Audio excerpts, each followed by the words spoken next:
But I thought it was a great gesture. I've come to believe the Saudis know Trump better than we do, and that could be a problem. That's not America first. While it's true we sell the Saudis fighter jets, bombs, tanks, and missile tracking radar, just yesterday we may have sent the most lethal weapon we have in the American arsenal, cholesterol himself. And boy, were the Saudis ready. In anticipation of Trump's visit, the Saudis built a temporary McDonald's just for man titties.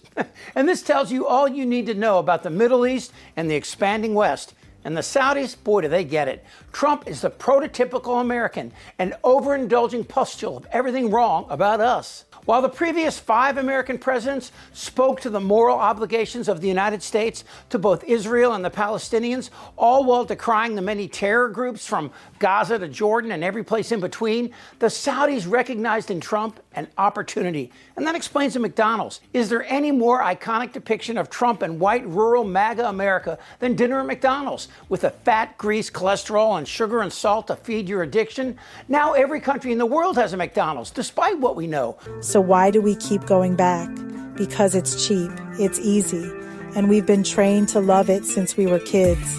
McDonald's sells familiarity and comfort, even if it's hurting us. From cancer to heart disease to diabetes, it's a banquet of death. And the Saudis understand Americans better than most. We are the epitome of overindulgence, and that makes us weak. Read a lot of the material now out of Saudi Arabia, and Mohammed bin Salman is saying we need a resolution on a Palestinian state. For example, here's Trump, the 6'3", 220-pound sleek machine passing out in a crowd in Saudi Arabia. He's sleeping. If you were a Saudi and you saw this, would you feel intimidated? McDonald's is like Walmart or Mall of America and Costco and their 36-inch waist jeans that are actually 40-inch. We're fake, we're fat, and we're getting fatter. And McDonald's is a part of our world, part of our culture. You know what they call a quarter pounder with cheese in France? No. Tell him, Vincent. Royale with cheese. Royale with cheese. You know why they call it that? Because of the metric system? Check out the big brain on bread. And here's the insane part. Trump has made America proud of their slovenly wife-beater T-shirt selves. Wear your mask, take your pills, now a whole generation's mentally ill. His presidency and penchant for fatty foods has helped Ronald McDonald and company grow, not only here, but around the world. McDonald's was a shock when it came to China in the 90s, and the employees had to do something strange that you would not believe, because when it opened, the over 10,000 customers who visited McDonald's actually did not like it, because the concept of Western food like a hamburger and fries was not only new, but also tasted strange, and even common condiments like ketchup tasted disappointing. But the McDonald's employees had to do something unbelievable, as they had to use paper scraps and paper straws as a replacement for burgers and fries to practice, instead of real food, since they could not get training from overseas. And that's why. And Man Titty's affinity for greasy, fat food is a metaphor for who he is and what we're becoming. Last year, during the campaign, Trump donned an apron and served drive-through customers at a Pennsylvania McDonald's. And back at the White House in 2019, he gave McDonald's Big Macs to the visiting Clemson Tigers football team to mark their national championship win the year before. Whoa. Exciting. Think about it. If Biden were to visit the Saudis, you think they'd bring out those girls from Carl Jr.'s ads? With sliced jalapenos, crunchy jalapeno poppers, and spicy habanero sauce. They know Trump, they know how to play the room, and most importantly, they, like Putin, see our weakness as exemplified by the Golden Arches. The Saudis like Trump for the same reason we have pets. He's easily trained, except maybe for the potty part. Trump and Mohammed bin Salman are cut from the same double cheeseburger with bacon. Neither cares about anything but their personal wealth, even at the expense of the nations they supposedly represent. Here's the good news. I'm very rich. I don't need anybody's money. It's nice. I'm really rich. I'm the most successful person ever to run. Fortunately, I'm very rich. So I have a total net worth, and now with the increase, it'll be well over $10 billion. I'm not doing that to brag, because you know what? I don't have to brag. I don't have to, believe it or not. He has a point on that. We're in a world of billionaires who run for president, and in that world, maybe those forms need to be updated so we can get a more accurate picture of how much these people are actually worth. Forget for a second about 9/11 and the 17 Saudi hijackers. The Saudis are bombing countries like Yemen with U.S.-made bombs and killing their own people as well. And you don't think these people in the Middle East notice on these bombs where it says, made in the USA? Today in Turkey, President Recep Tayyip Erdogan increased the pressure on Saudi Arabia after a prominent Saudi journalist disappeared in Istanbul. He was last seen on Tuesday entering Saudi Arabia's consulate in Istanbul, seeking paperwork to marry his fiancée. Nick Schifrin reports on what might have happened to this influential writer. Khashoggi's a Washington Post columnist and prominent former editor.